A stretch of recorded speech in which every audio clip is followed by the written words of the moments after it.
कांग्रेस संगठन, कांग्रेस कार्यकर्ता सभी लोग चाहते हैं कि राहुल जी अमेठी से लड़े और प्रियंका जी रायबरेली से लड़े।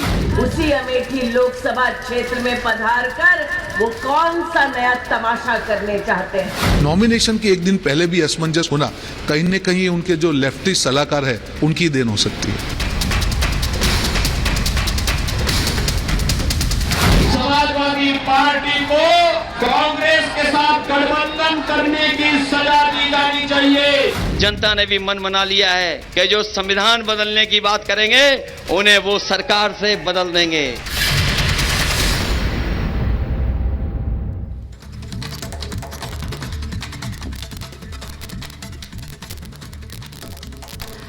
नमस्कार, आपके साथ मैं हूं सुजाता कुकरेती। आप देख रहे हैं महाभारत, और महाभारत में आज बात सियासी महाभारत की, जो कई हॉट सीट्स पर चल रही है और उनमें से कई ऐसी है जहां पर लड़ने वाले प्रत्याशी ही नहीं उतरे हैं। आप सही समझे हैं, बात मैं कर रही हूं कांग्रेस के गढ़ रायबरेली और अमेठी की। कांग्रेस के अंदर ऐसा लग रहा है कि एक सस्पेंस थ्रिलर चल रही है।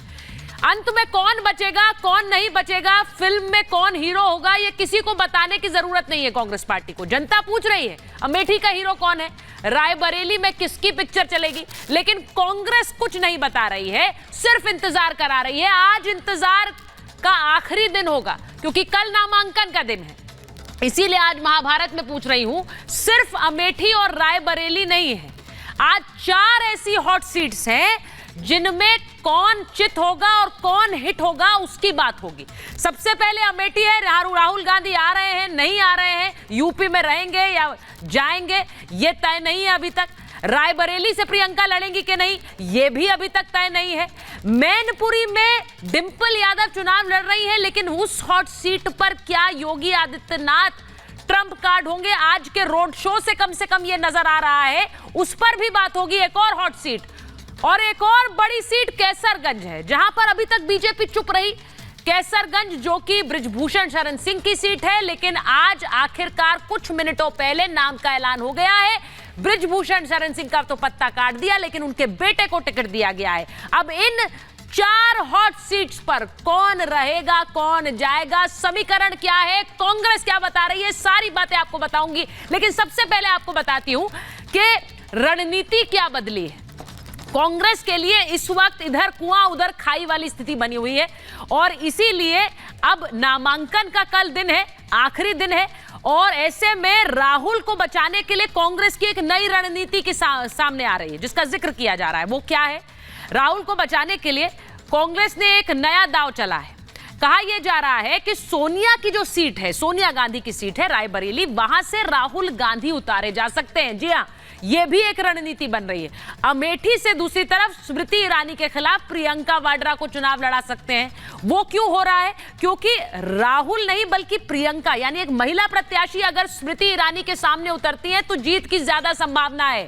कांग्रेस को लग रहा है अमेठी से उतरेंगे राहुल गांधी तो हार सकते हैं। अमेठी से राहुल लड़े तो यह हार का डर राहुल को भी है और कांग्रेस पार्टी को भी, और अगर वो नहीं लड़ते हैं तो फिर ऐसे में विरासत खत्म हो जाएगी। सोनिया गांधी ने, ये खबर आ रही है कि सोनिया गांधी ने कहा है कि अगर दोनों ही राहुल प्रियंका नहीं लड़ते हैं तो पार्टी की भी और परिवार की एक विरासत यूपी में हमेशा के लिए खत्म हो जाएगी। तो मजबूरी में राहुल को यूपी से तो उतरना ही पड़ेगा, ये उनकी मजबूरी बन गई है। और ऐसे में जो एक और रणनीति काम में लाई जा रही है वो ये कि हार टालने के लिए राहुल ने अखिलेश यादव का सहारा लिया है।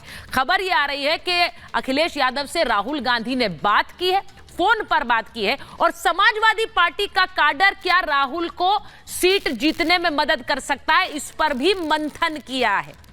जीत का भरोसा मिलेगा तो ही नामांकन करेंगे, क्योंकि अगर हार होती है तो एक बहुत बड़ा एम्बैरेसमेंट राहुल गांधी के लिए भी होगा और एक बहुत बड़ा एम्बैरेसमेंट कांग्रेस पार्टी के लिए भी होगा, क्योंकि सवाल विरासत पर भी होगी और सवाल उनके नेतृत्व पर भी लगातार खड़े किए जाते हैं, वो और बढ़ जाएंगे।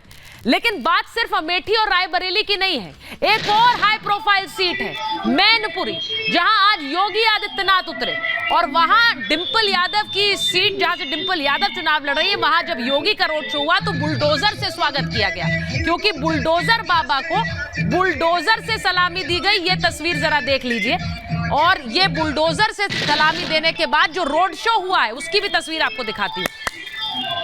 रोड शो दिखाती हूं आपको। जिस रोड शो में योगी आदित्यनाथ पहुंचे थे, उस रोड शो में भारी भीड़ थी। ये देखिए, मैनपुरी की सड़क पर जहां से योगी की सवारी निकली, वहां पर भारी भीड़ जनता की थी। अब ये गढ़ है समाजवादी पार्टी का, लेकिन यहां पर ऐसा लग रहा है धाक जमी हुई है योगी आदित्यनाथ की इस रोड शो में। योगी आदित्यनाथ के इस रोड शो में भारी भीड़ थी। इस हॉट सीट पर भी किसका जादू चलेगा? क्या सपा की इस हॉट सीट पर सेंध लगाएंगे योगी? इस पर भी बात करेंगे। ये रिपोर्ट पहले देख लीजिए। यहाँ कांग्रेस मर रही है। क्या वाकई देश की सबसे पुरानी पार्टी अपनी आखिरी सांसें गिन रही है? क्या 24 में कांग्रेस का सफाया हो जाएगा? मोदी जो कह रहे हैं कांग्रेस साला कमान, उसे सच साबित करने में लगा है।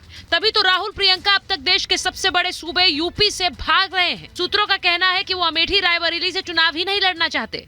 जनता से संपर्क बरकरार रहना चाहिए था अमेठी की जनता से। रायबरेली ने सालों से आशीर्वाद दिया। आई थिंक कल नॉमिनेशन का आखिरी दिन है और अभी तक उसके ऊपर डिसीजन नहीं लेना। कहीं ना कहीं उनके जो सलाहकार है वही कोई लेफ्टिस्ट एडवाइस के मुझे लगता है नेता शिकार है। कांग्रेस संगठन, कांग्रेस कार्यकर्ता सभी लोग चाहते हैं कि राहुल जी अमेठी से लड़े और प्रियंका जी रायबरेली से लड़े, बट ये उनका निर्णय है, उनका व्यक्तिगत निर्णय है। सीईसी ने तो कह दिया है कि हम चाहते हैं कि आप लड़े, अभी उनको तय करना।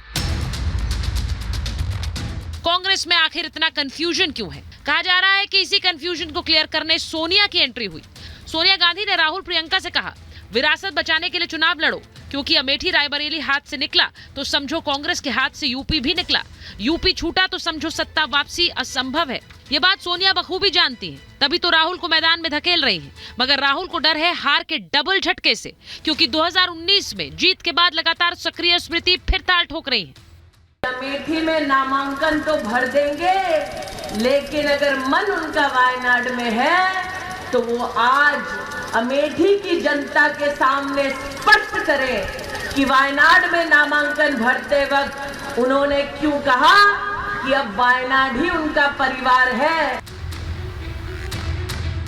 कांग्रेस अपना गढ़ बचाने को संघर्ष कर रही है, तो उधर सपा के किले को ढहाने के लिए मोदी के योद्धा मैदान में उतर गए हैं। शिवपाल के बेटे को हराने के लिए बदायूं में शाह ने प्रचार किया, तो अखिलेश की पत्नी डिंपल को चुनौती देने के लिए मैनपुरी में योगी ने हुंकार भरी। बाबा के रोड शो में स्वागत बुलडोजरों से हुआ। इंडी गठबंधन को वोट देने का मतलब भारत की आस्था के साथ खिलवाड़। मुझे बताइए भाई बदायूं वालों, अयोध्या में राम मंदिर बनना चाहिए था या नहीं बनना चाहिए था? 70 साल से इस सपा, बसपा, कांग्रेस राम मंदिर को अटका कर रखे थे। जो लोग डबल इंजन वाले थे, बड़ी बड़ी होर्डिंग लगा रहे थे डबल इंजन की, जो डबल इंजन वाले थे उनका एक इंजन पहले से ही गायब है, केवल एक इंजन बचा है, उसको बदायूं वाले वोट डाल करके हटा देंगे।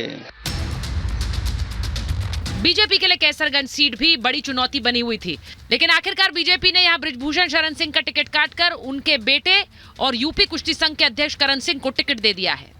हम लोग जैसे मेरे पिताजी को 35 साल यहाँ से सांसद रहे हो चुका है, तो ये हम लोग का घर है और घर में मैं अपने सब परिवार हैं, इन्हीं के बीच रहा हूँ और आशा करता हूँ कि अगर कुछ ऐसा होता है तो सब साथ में रहेंगे।